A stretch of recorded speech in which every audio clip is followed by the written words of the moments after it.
Hi guys, welcome back to the channel. Today we're going to be talking about prepping your bicycle for a race. First thing we're going to do is clean the frame and the parts.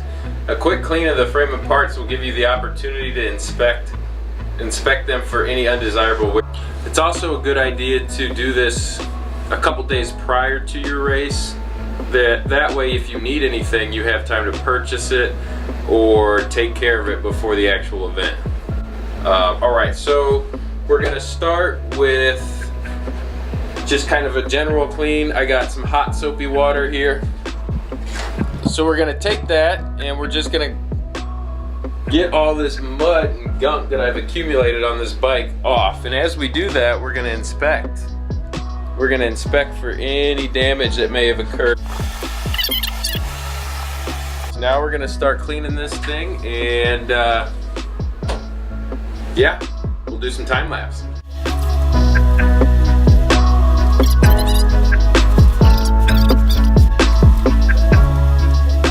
Alright, now that we got the frame mostly clean, we're going to come by and wipe all that water up with a nice clean dry cloth.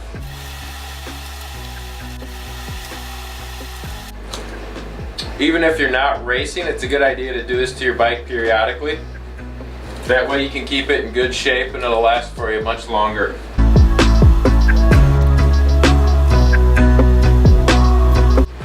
I'll let you take a look at my work. It's not perfect, but I'm just trying to get it better, and I'm trying to focus on the functional parts. Alright, so I got a general clean on there. Now I'm going to add some degreaser to the chain, and we're going to start cleaning that and the derailleur.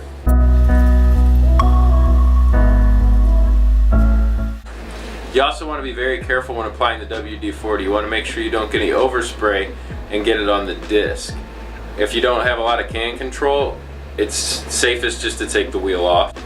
Now I'm going to take a rag and I'm just going to wipe down the chain. I like to do a section at a time. I pinch here, this way, and I go back and forth a few times. So I'm pinching laterally, and then I go and I pinch vertically and I go back and forth a few times. And I do that for each section of the chain until I get around the whole thing.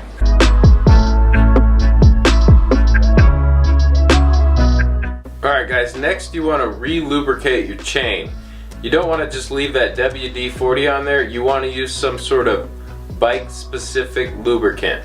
So I actually go and I take 1 drop per roller and go through the entire chain. Another important thing to do is floss the cassette. That'll get all the dirt and grime and crap out of there that could possibly affect your shifting. So what I mean by that is taking a rag and getting in between all those spaces.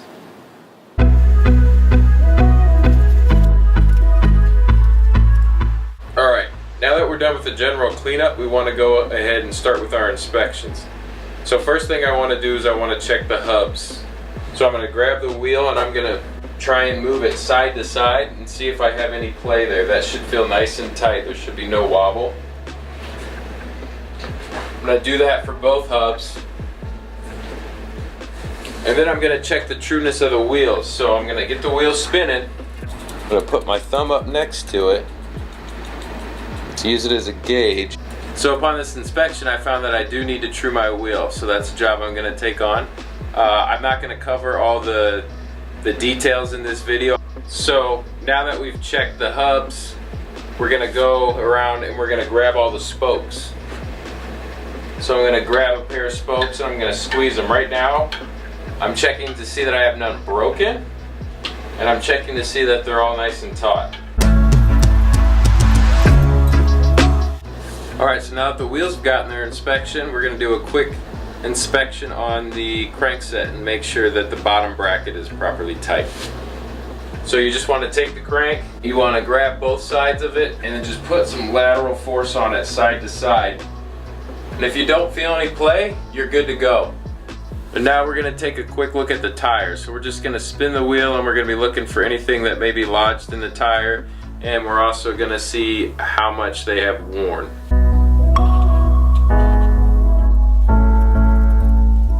Next, we're going to want to inspect the brake pads. You just want to make sure you have enough left on them. You're looking for at least 1 millimeter of material there. Now we're going to want to move on to checking and making sure everything is tight. So we're going to go through and we're going to check all the bolts on the bike for tightness, and we're also going to check the skewers. You don't need to be hold tight, just nice and firm. So now that we know our skewers are tight and they're in the dropouts properly, we're going to spin the front and rear wheel, make sure we are not getting any rotor rub.